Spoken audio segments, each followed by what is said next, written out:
Good morning, everybody. Let's warm this bench up for business today. We got these guys cooking here. They've been on for about 10 minutes. I usually let them warm up for about 15 minutes.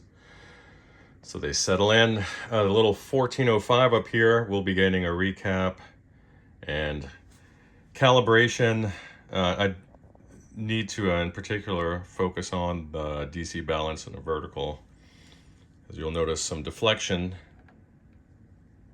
as I turn the vertical gain. The trace should not be moving at all. Not a big deal because I really just use this for waveforms. I don't even need this granicule. I might remove this, as a matter of fact, just so I can just use this for observing waveforms. This guy needs nothing, as usual. Good to go. So we're working on, remember that 60s Ampeg B15-N? Well, it turns out the power transformer, one of the high voltage windings on the secondary have shorted or broken. In any case, this is going to be sent back to Mercury Magnetics for a rewind to keep her as original as possible. And this is a hell of a job because inside of this shell is your power transformer, but it's encased in tar. So it makes one hell of a mess. So God bless those guys and stay safe. All right, here we go with that Ampeg. Let's get her separated from the base. The base, which is actually the top, because they call it a flip top. Imagine that. Kind of cool.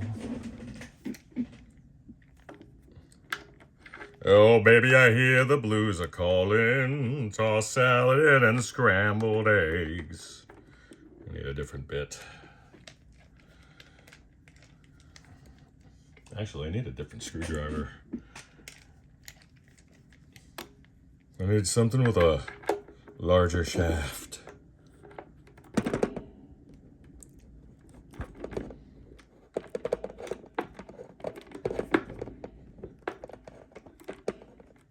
Camera mount. Get out of my way.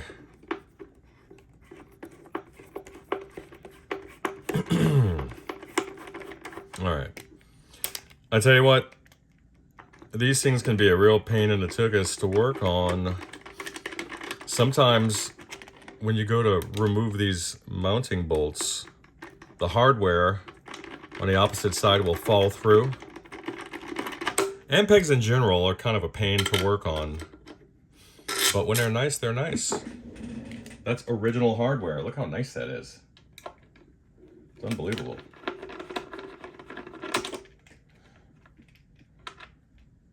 Good old New Jersey.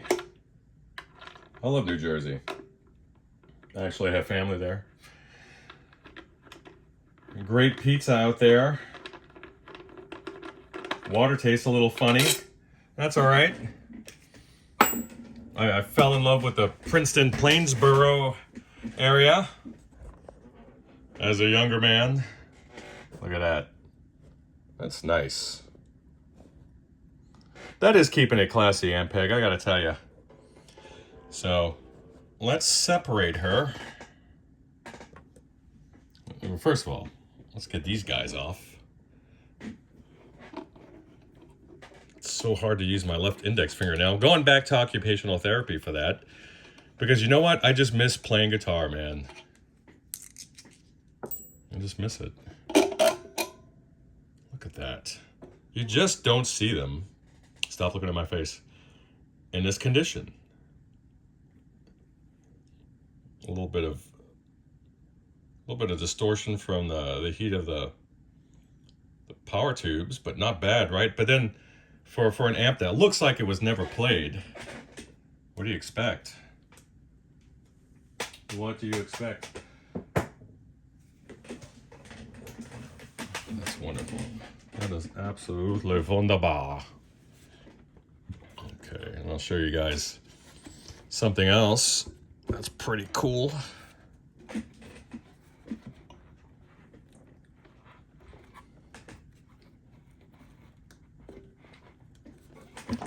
I can tell you what's not cool right now.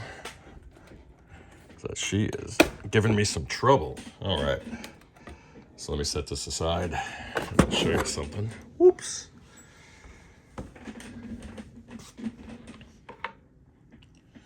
There you go.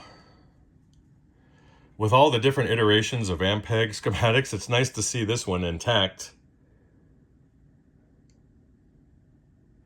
How beautiful is that? Come on. Relatively simple amps.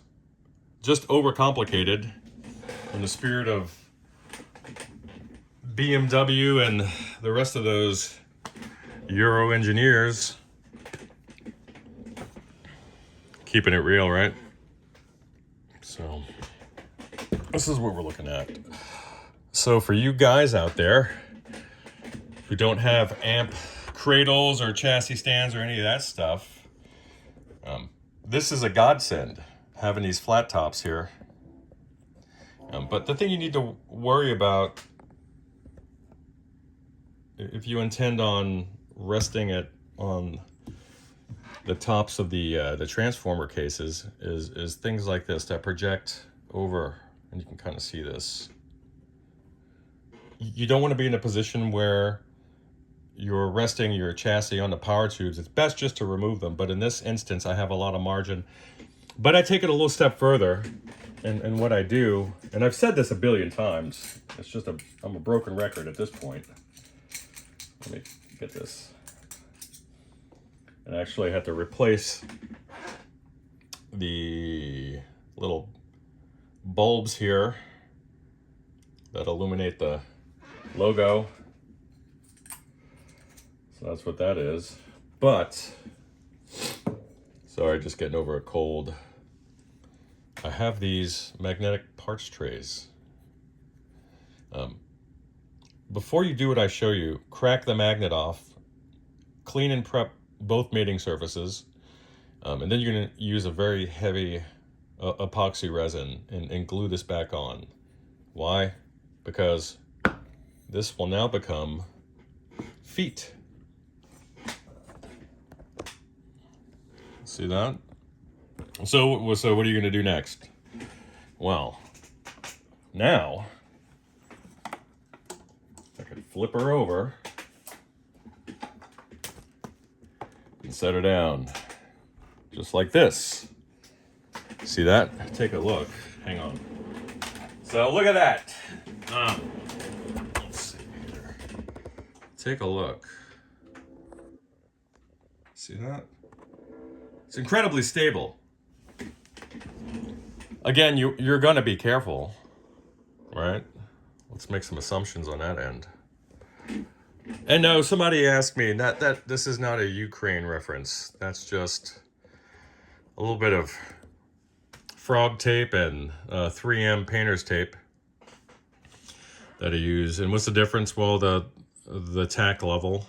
Some of the uses of this on an amp would include helping to protect surfaces while you're working on them, using it for marking like punch outs and things like that. And you want to make sure that you're using the appropriate tack level so you're not going to be pulling off silk screening when you're removing it.